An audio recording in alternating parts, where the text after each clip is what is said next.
तुमचा विश्वास आमची बातमी।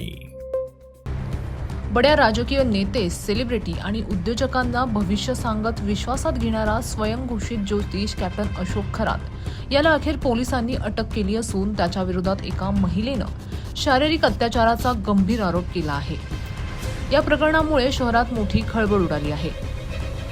सरकारवाडा पोलीस ठाण्यात दाखल झालेल्या गुन्ह्यानंतर आरोपीला न्यायालयात हजर करण्यात आले असता न्यायालयाने त्याला 24 तारखेपर्यंत 7 दिवसांची पोलीस कोठडी सुनावली आहे।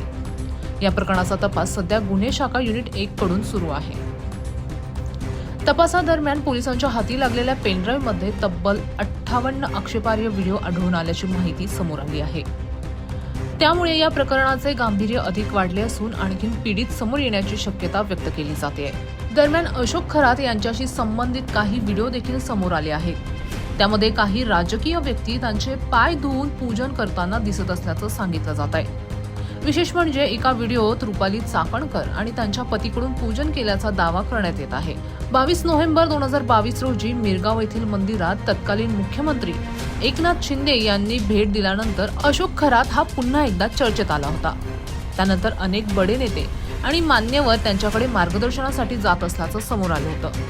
आता मात्र त्याचं कथित वास्तव समोर आल्यानंतर राजकीय वर्तुळासह समाजात मोठी खळबळ उडाली आहे। पोलिसांकडून सध्या सखोल तपास सुरू असून पुढील चौकशीत आणखीन धक्कादायक बाबी उघड होण्याची शक्यता वर्तवली जाते। ब्युरो रिपोर्ट, आपलं शासन, नाशिक। आपलं शासन, तुमचा विश्वास आमची बातमी।